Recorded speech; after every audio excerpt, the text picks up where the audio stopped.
नमो नमः। दिव्यांजलि पुस्तक संस्कृत पाठमाला प्रवेशिका। पाठ 1 संस्कृत वर्णमाला।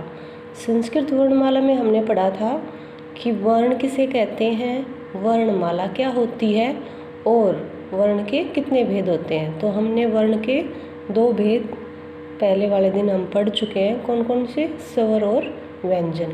अभी पुस्तक में बताया गया है कि कुछ अन्य वर्ण भी संस्कृत में प्रयोग किए जाते हैं, है ना भाई।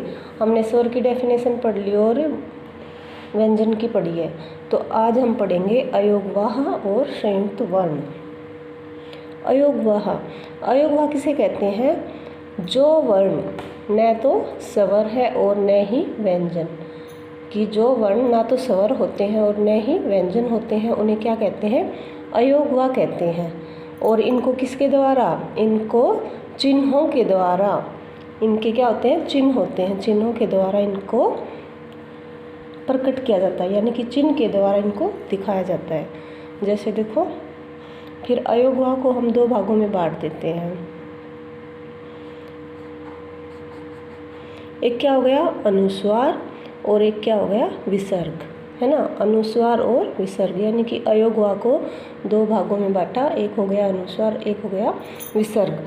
अब अनुस्वार का जो चिन्ह है वो क्या होती है? बिंदी, है ना, जिसको आप क्या बोलते हो?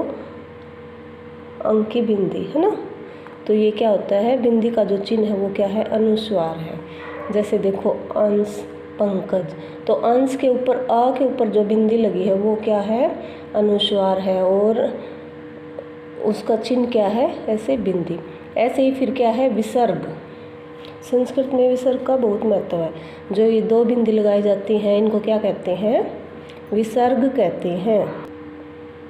और इसकी जो साउंड होती है विसर्ग की, वो ह की तरह निकलती है। जैसे बोल के देखो, प्रातः, देवः, बालकः, है ना, है की तरह साउंड निकलती है।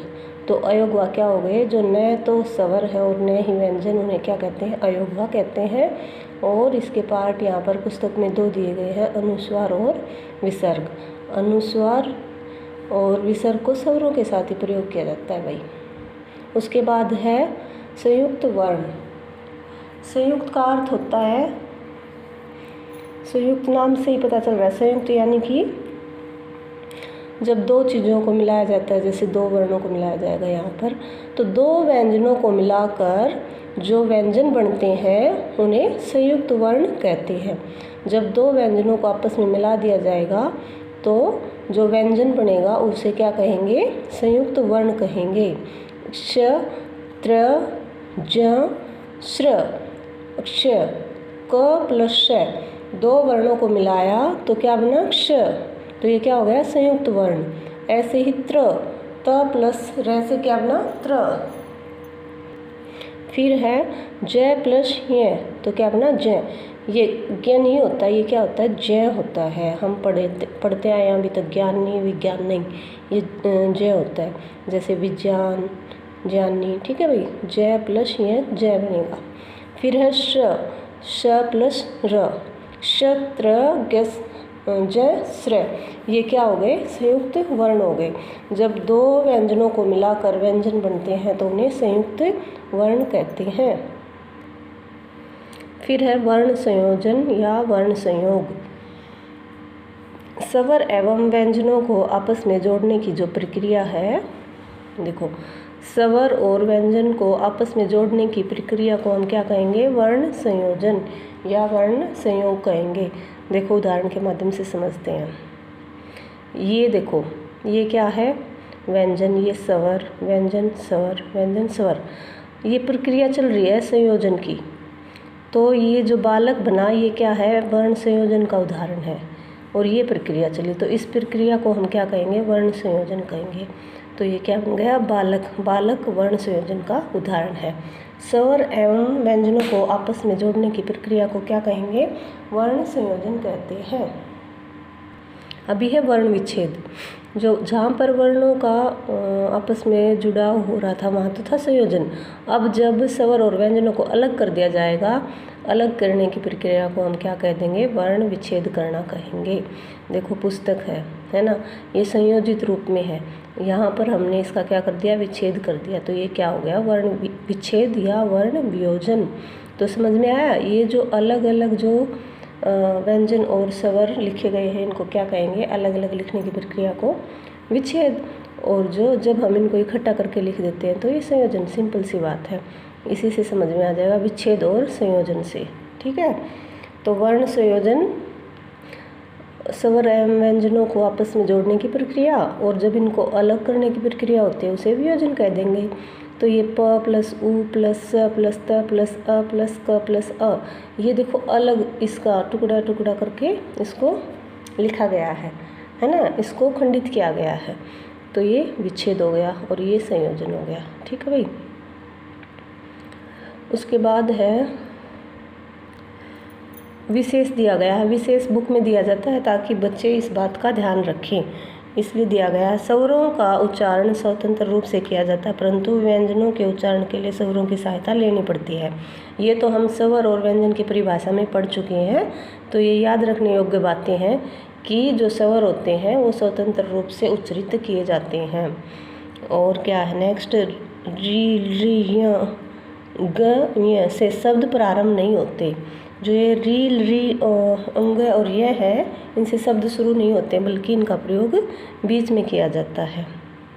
तो ये विशेष बातें हैं, इनको ध्यान रखने की आवश्यकता होती है बच्चों को। फिर हम पढ़ते हैं अभ्यासः।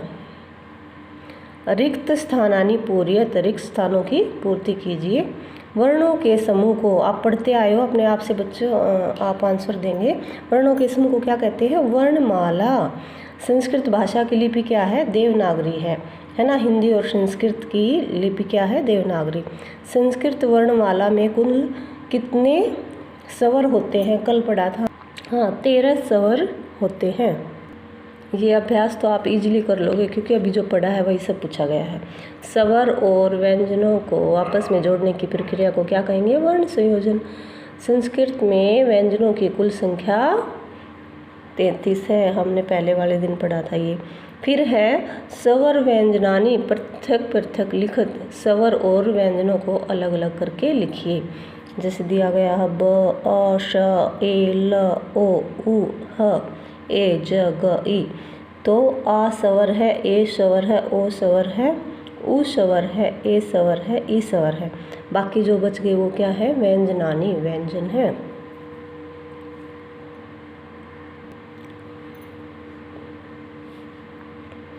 फिर ये क्या है, निम्नलिखितानां पदानां वर्णान् पृथक्कृत, निम्नलिखित पदों के वर्णों को अलग कीजिए। माला बहुत आसान है, अभी हमने वर्ण विच्छेद और संयोजन पढ़ा है, तो ये आप करके देखना, अगर नहीं आता है तो फिर वीडियो देखना। मैं प्लस आ प्लस ल, मैं के नीचे हलंत आएगा, वैसे ल के नीचे हलंत आएगा और फिर आ, इस तरीके से बनेंगे, ये आप करके देखना भाई। उसके बाद क्या है, वर्ण संयोजनम क्रियताम, वर्ण संयोजन कीजिए, यानी कि यहाँ पर ये इसको खंडित करके दिया गया, इसको हमने इकट्ठा कर देना है। क प्लस अ प्लस ल प्लस ई प्लस क प्लस आ, क्लिका। व प्लस री प्लस क प्लस श प्लस अ, रिक्षः। क प्लस ए प्लस प प्लस ओ प्लस त प्लस ए, कपोतः। ज प्लस य प्लस आ प्लस न प्लस ई, ज्ञानी। ज्ञानी नहीं होता, ये ज बोला जाता है, ज्ञानी। श प्लस र प्लस ए प्लस म प्लस अह, जो श्र है वो स प्लस र से मिलकर बना है, तो क्या हो जाएगा, श्रमः।